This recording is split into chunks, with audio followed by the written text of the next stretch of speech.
বিভার সম্ভাবনা অবশ্যই আনন্দের একটা ব্যাপার, আর সাথে সাথে দায়িত্ব বাড়িয়ে দেয় এবং ভালো কাজ করার অনেক আগ্রহ বাড়িয়ে দেয়, অনুপ্রেরণা যোগায়। আর সম্মান, পুরস্কার, এক জীবনের প্রাপ্তি, এগুলো তো আসলে সব জমে যায়। এই জমানো জিনিসগুলো নিয়ে একটা সময় দেখতে ভালো লাগবে যে লাইফে এতগুলো পুরস্কার পেয়েছি।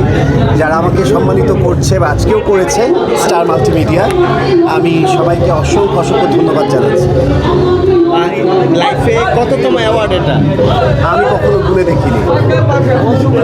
কি নিয়ে ব্যস্ত আছেন, যদি ব্যস্ততা নিয়ে জানতে চাই? ব্যস্ততা হলো কাজ নিয়ে ব্যস্ততা, আমার কোরিওগ্রাফি, ডিজাইনিং, আমার যে স্কুল, আমার ব্র্যান্ড প্রমোশন, তাছাড়া জানেন আপনারা যে ছবির কাজ শুরু হবে, সেটার জন্য প্রিপারেশন চলছে। ভাইয়া একটু যদি জানতে চাই, গতকালকে আপনার একটা ফেসবুক স্ট্যাটাস দেখলাম, সাকিব খানকে নিয়ে বলেছেন যে আসলে এত মেগা স্টার থাকা সত্ত্বেও আসলে অন্য কেউ মেরিট প্রথম পুরস্কার পেল, সাকিব খান কেন পেল না, একটু প্রতিক্রিয়া জানিয়েছেন। এটা নিয়ে যদি কিছু বলতেন বিস্তারিত। আচ্ছা, বেসিক্যালি আমি প্রথমে বলে নিই যে আমি আসলে সকল জুরি বোর্ডের প্রতি আমার সম্মান আছে, শ্রদ্ধা আছে, বাট থাকে না কিছু যে পপুলার ক্যাটাগরি বা যেটা আমরা পাবলিক ভোট বলি, জনগণের রায় বলি। আমার মনে হয় গত বছরের সবচেয়ে ব্যবসা সফল ছবি ছিল বরবাদ। সো বরবাদ, তাণ্ডব দুটোতেই নমিনেশন ছিল আমাদের মেগাস্টার। সো আমার কথা হচ্ছে, যখন পাবলিক ভোট আসে, যে ছবিগুলো সুপার হিট হয়, ব্লকবাস্টার হয়, সেই ছবির অডিয়েন্স তো সেই ছবির নায়ক বা নায়িকাকেই ভোটটা দিবে। সো সেটা থেকেই বলা যে হলফ করে বলতে পারি যে নিশ্চয়ই ভোটগুলো সাকিব খানের বক্সেই দিয়েছে সবাই।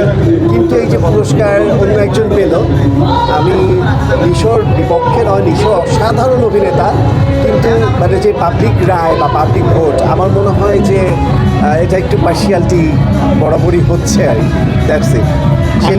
সেটা আসলে পক্ষপাতিত্ব না, আমি সত্য প্রকাশের জায়গা থেকে আমার কাছে মনে হচ্ছে আমার একটু প্রতিবাদ করা উচিত, সেই জায়গাটুকু থেকেই লেখা আর কি।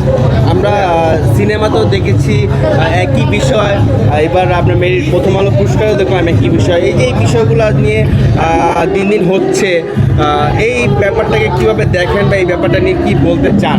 যতদিন না আমাদের মধ্যে সিন্ডিকেট, আমাদের মধ্যে স্বজনপ্রীতি, আমাদের মধ্যে সিন্ডিকেট, লবি, আত্মীয়তা, এই ব্যাপারগুলো যতদিন না যাবে ততদিন পর্যন্ত আমাদের এই নিয়ম অনিয়ম, এই প্রহসন, এই ব্যাপারগুলো কখনোই বন্ধ হবে না। প্রচুর পরিমাণে স্বজনপ্রীতি চলে। এই যে শাকিব খানের সিনেমা নিয়ে আপনি বলছেন যে এবার পার্সিয়ালিটি একটা বিষয়, আমরা যখন শাকিব খান ভালো সিনেমা করে প্রশংসা করি, তুলনামূলক একবার ভালো মন্দ মিলেই তো ডেফিনেটলি স্বপ্ন ছবি তো ভালো হবে না। তো সেই ক্ষেত্রে গত বছর নমিনেশন পেয়েছে, এবছর হয়নি, এটা নিয়ে আপনার একটু আক্ষেপ। মানে দর্শক এবার তুলনামূলক প্রিন্সকে আগের মতো করে গ্রহণ করেনি। অবশ্যই কিছু খাপ্তি আছে, যেটা শাকিব খান নিজেও স্বীকার করে।